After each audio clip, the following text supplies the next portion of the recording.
அனைவருக்கும் வணக்கம். என்ன மகளே விரட்டிப்பிட்டீங்க அப்படின்ற மாதிரி நேற்றுலேருந்து ஒட்டுமொத்த தமிழ்நாடு ஸ்தம்பிச்சு போயிருக்கு. கிளாம்பாக்கம் பேருந்து நிலையத்தில் லீவு நாளில் கூட இவ்வளோ கூட்டம் இல்லைன்னு சொல்லிட்டு இருக்காங்க.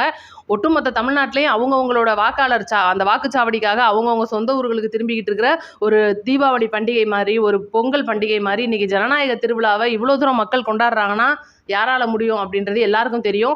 இந்த ஒரு காலையில் தேர்தலில் பார்த்தீங்கன்னா எல்லா திரைப்பிரபலங்கள், தமிழக வெற்றி கழக தலைவர் மற்றும் முதலமைச்சர் நிறைய பேர் எல்லாருமே அவங்கவுங்களோட வாக்களிக்கும் கடமையை செலுத்திட்டாங்க. நாங்களும் இதோ கிளம்பிட்டே இருக்கேன். தயவு செய்து நீங்களும் போய் வாக்களிங்க.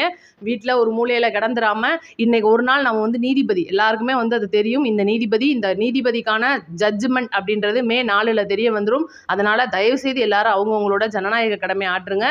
குறிப்பாக இன்னைக்கு இந்த ஜென்சி கிட்ஸை நம்ம சொல்லியே ஆகணும். 18 வயது பூர்த்தி அடைந்த அந்த வாக்காளர்கள் நல்ல தலைவரை தேர்ந்தெடுங்க. இதுதான் நம்ம சொல்லக்கூடியது.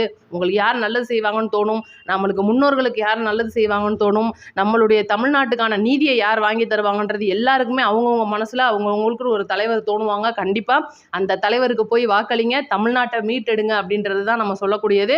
இந்த தமிழ்நாடு அப்படின்றது இந்த போதை தமிழ்நாடு இல்லாம இளைஞர்களுக்கு நல்ல வேலை கிடைச்சு, பெண்களுக்கு பாதுகாப்பான தமிழ்நாடா, பிள்ளைங்க நம்மளோட ஸ்கூல் பிள்ளைங்க, அந்த குட்டி குட்டி குழந்தைங்க, பெண்கள், வீட்டில் இருக்கிறவங்க, வயசானவங்க எல்லாருக்கும் பாதுகாப்பான தமிழ்நாடா இது மாறணும் அப்படின்னா நம்ம அந்த ஒரு வீரல் புரட்சியில தான் இருக்கு.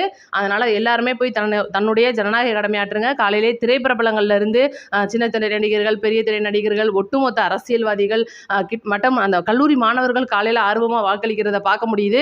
புதுச்சேரியில நடந்த மாதிரி, புதுச்சேரியில கூட 90.12% தான் ஆயிருந்துச்சு. நம்மளுடைய தமிழ்நாட்டில் 100% வாக்களிக்கணும் அப்படின்ற ஒரு ஜனநாயக கடமையை நம்ம எல்லாருமே பூர்த்தி செய்யணும். நீங்கள்லாம் தயவுசெய்து வாக்களிக்கும் போது நான் ஒன்னே ஒன்று மட்டும் சொல்லிடுறேன், அதை மட்டும் பின்பற்றுங்க. அந்த கட்சியோட அந்த துண்டு, கட்சி கரவெட்டி மற்றும் அந்த சின்னம் பொறிச்ச சட்டைகள் இதெல்லாம் போடாதீங்க. ஏன்னா காலையிலேருந்து வேற நியூஸ் மாதிரி வந்துட்டு இருக்கு.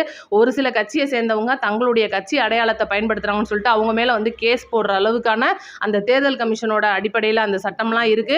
அது போக இந்த போனை மறைச்சு வச்சு எடுத்துட்டு போய் சின்னத்தை நான் இந்த சின்னத்துக்கு தான் கொடுத்தேன்னு சொல்லிட்டு இந்த போன்ல எல்லாம் யாரும் அந்த போட்டோ எடுத்து செல்ஃபிலாம் எடுத்து போடாதீங்க. அது தப்பாகும்.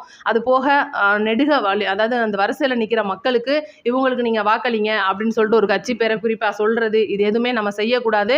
நம்ம ஒரு கட்சி சார்பில் அடிப்படையில் அதுக்குள்ளே போகணும் அப்படின்னு இருக்கக்கூடாது. மக்கள் எல்லாருக்குமே மனசில் எந்த சின்னத்துக்கு வாக்களிக்கும் அப்படின்றது மக்களுக்கே தெரியும். அதனால நீங்கள் அங்கே நின்று மக்களுக்கு ஞாபகப்படுத்துறது அப்படின்றது ரொம்ப தப்பான விஷயம். சில கட்சிக்காரங்க அதை பண்ணிட்டு இருக்காங்க. அது அந்த தீய சக்திகள் பண்ணத்தான் செய்யும். அந்த தீய சக்திகளை நம்ம புறந்தள்ளணும். இன்னமும் கூட காலையிலேருந்து வரைக்கும் மக்கள்கிட்ட அவங்கவுங்களோட கட்சி சின்னத்தை சொல்றதாகவும் பணம்லாம் கொடுத்து உள்ள அனுப்பிச்சுடுறதாகவும் நியூஸ் வந்துட்டு இருக்கு. எத்தனை % வாக்குகள் பதிவாயிருக்கு தமிழகத்தில் அப்படின்ற அடுத்த ஒரு சேனல் வீடியோவோட நானும் வாக்களிச்ச கையோட வந்துடுறேன். நம்ம சேனலை லைக் அண்ட் சப்ஸ்கிரைப் பண்ணிட்டு நோட்டிஃபிகேஷன் ஆன் பண்ணுங்க. கண்டிப்பாக ஜனநாயகம் ஜெயிக்கணும், இந்த பணநாயகம் தோக்கணும், இந்த தமிழ்நாடு வெல்லணும். அதுதான் நம்மளுடைய ஒரே கடமை. நம்மளுடைய ஜனநாயக கடமை எல்லாரும் 100% மாற்றணும் அப்படின்றது நம்ம கருத்து. உங்களோட கருத்தையும் மறக்காம கமெண்ட்ல சொல்லிட்டு போயிருங்க. அனைவருக்கும் நன்றி, வணக்கம். வெற்றி நிச்சயம்.